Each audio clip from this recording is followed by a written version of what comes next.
Gagawa muna kami dito ng timpasel namin gamit ang trapal. Baka umulan, medyo malakas yung hangin dito sa taas.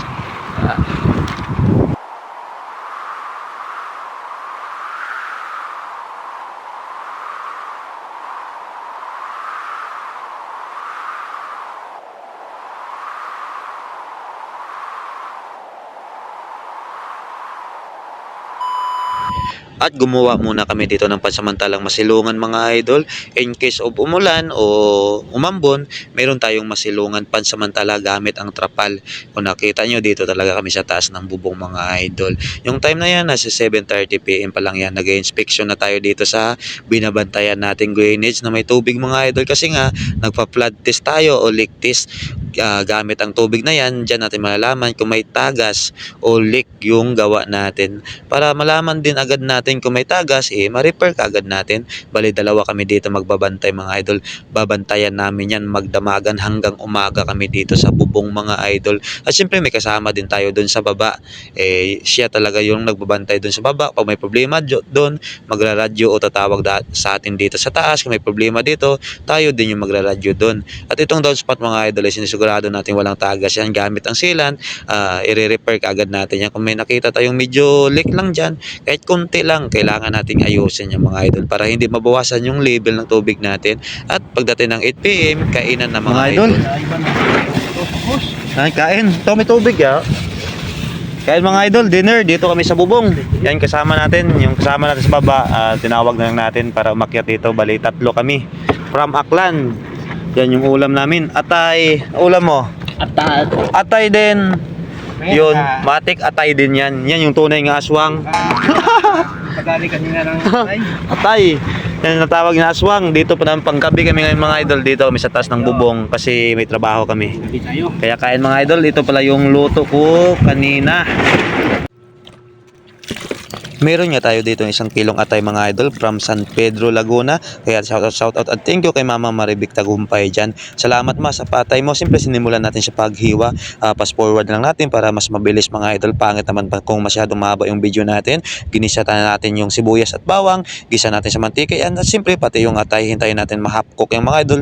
At tapos timplahan na natin. Medyo mabilisan lang. Wala naman tayo sa restaurant. Lutong bahay lang talaga itong mga idol. Lagyan natin ng sari-saring pangsahog yan. Tulad ng tuyo, suka, paminta, magic sarap, asin, asukal, at i-mix-mix lang natin. Hintayin natin maluto mga idol. Wala nang arte-arte pa, no, di ba? Ganyan lang talaga lutong bahay kahit sa restaurant ka, ganun din. Pag bininta mo, mahal na yan. Siyempre, mahal naman talaga yung kilo ng atay mga idol. At itong asukal natin sobrang tipid na kasi wala nang laman yung asukal natin. Lagyan na lang natin ng tubig yan. Importante, may kunting tamis. Sana wag umulan. Medyo malakas yung ulan dito. Yung ulan, yung hangin dito. Ayan. So, solid atay din yan. Atay din, yan. Shout out pala kay Mama Maribik dyan. Dyan siya sa San Pedro, Laguna. Tingko-tingko sa paatay mo. Yan. Kain tayo, kain. Yan yung mga masisipag from Aklan. Kahit gabi nagtatrabaho. Open area ba ito mga idol kasi dito kami sa bubong.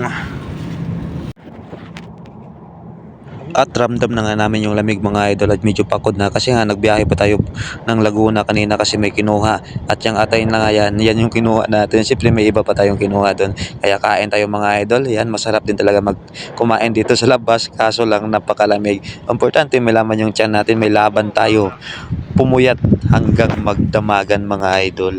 At pagkatapos nga natin kumain mga idol, nagpahinga lang tayo ng kaunti. Pero sa ganitong oras, ramdam ko na talaga yung sobrang lamig mga idol. Pero pilit natin kakayanin yan mga idol. Kasi nga dito tayo sa trabaho natin as waterproofing mga idol. At pagdating nga ng 11 PM mga idol, nag-check ulit tayo. Mag-roving tayo, mag-inspection ulit tayo dito sa drainage o kung saan tayo nagba-blood test o nagli-leak test. Kailangan talaga natin i-check yan. Kasi yung utos sa atin sa taas, every 3 hours, inspection natin yung mga idol hanggang umaga. Pero sobrang lamig na talaga mga idol, kaya maglakad-lakad muna tayo para hindi rin natin maramdaman hasta natripan natin yung butike na to mga idol. Ayan, natakot tuloy. At yung nakita nyo mga idol sa kabilang building yung na-flashlightan natin, dyan naman tayo bukas mga idol. Kasi nga, dyan din tayo magli-leak test o magpa-flood test. Kaya kabila ang building yung mga idol, laban na naman. Mapalaban na naman tayo sa matinding puyatan mga idol. At bumaba muna kami saglit mga idol para tingnan din dito sa baba mga idol. Ay siyempre para sigurado natin na wala talagang leak o tagas dito sa baba. Hindi, minsan kasi hindi halata sa taas pero dito sa baba may tagas na. Kaya ini-inspection din natin yan mga idol para sigurado talagang walang tagas yan. Mahirap na matagasan tayo. At pagdating ng alas 12 mga idol ng umaga, ayan, nag-coffee muna kami. Ayan lang yung pansamantalang gamot namin sa napakatinding lamig ngayong gabi. At syempre, nag-midnight snack na rin kami. May mga baon din talaga kami mga idol. Syempre, bawal gutumin sa trabaho.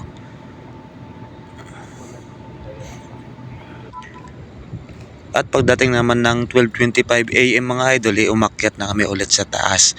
Ayan, dadaan na naman kami dito sa napakatinding challenges na hagdanan para makaakyat doon sa taas ng building mga idol.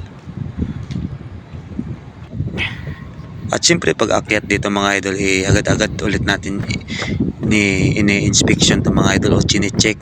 Kailangan talaga i-check natin yan mga idol. Ayan. Pero yung sistema ng mga ganitong oras walang pagbabago mga idol. Ganon pa rin. At syempre, thank you Lord at wala din talagang tagas. Pero aabangan o babantayan pa rin natin yan hanggang sumapit ang alas 5 ng madaling araw mga idol. At dahil nga sa sobrang lamig mga idol, binalot ko muna yung trapal na to sa katawan natin kasi medyo mainit yung trapal na to. Ito muna yung gamitin natin panangga sa lamig habang nagpapahinga mga idol. Dito lang tayo nakatambay mga idol sa bubong kasi oras-oras mag-check tayo. Ayan.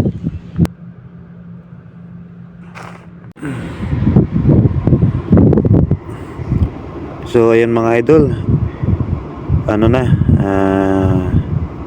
1:45 AM ng umaga. Ayan, still monitoring pa rin tayo dito sa ating flood test o leak test. Pero wala pa rin pinagbago. In good condition pa rin. Ayan mga idol. Standby lang tayo hanggang 5 AM. Ayan mga idol. Ganun pa rin yung walang pinagbago yung level ng tubig natin. Wala pa rin tayong nakikitang leak o tagas.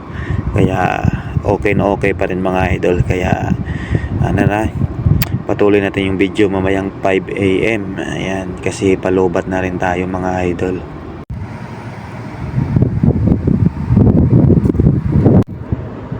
So ngayon mga idol, yung oras 4:35 AM na.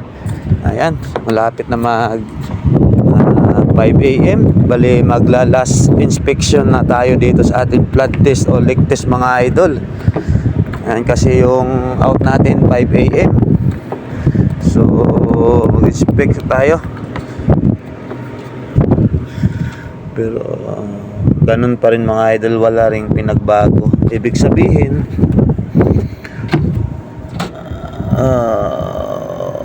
hindi naman bumaba yung level ng tubig. Wala naman tayong report na o natanggap na tawag sa baba na may tagas doon o leak. Kahit dito wala rin tayong napansin kasi pag may butas yan o halimbawa may tagas, nagbabubbles itong tubig na to. Pero wala tayong napansin. Ganon din sa kabila kanina, doon tayo galing wala din. Kaya ibig sabihin walang tagas mga idol. Binantayan natin ng magdamagan yan.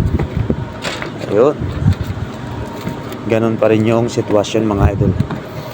Yung natin, yung drainage natin o dito sa deck mga idol in good condition. Ayan, umaga na nga. Naabot din tayo ng umaga dito sa bubong. Sobrang lamig lang mga idol.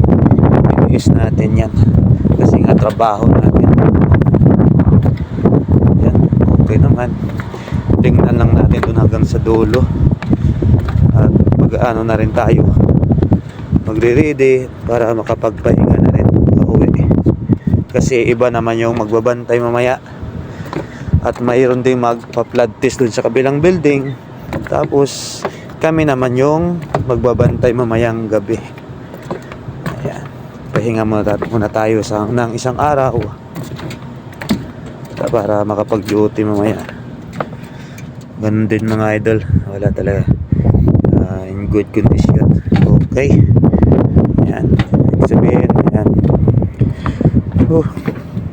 Quarter to 5 a.m. na mga idol. Yun. Grabe yung experience natin dito sa Bubong. Grabe experience ngayong gabi, pero nakaya natin. So, at saka timing, palubat na rin tayo. Kaya hanggang dito na lang muna yung video natin mga idol. See you naman ngayong gabi. Ayan. So, good morning sa lahat. At siyempre ako ay mag-good night na. Kasi nga, pag out dito, tulog na rin. Yan, good morning mga idol.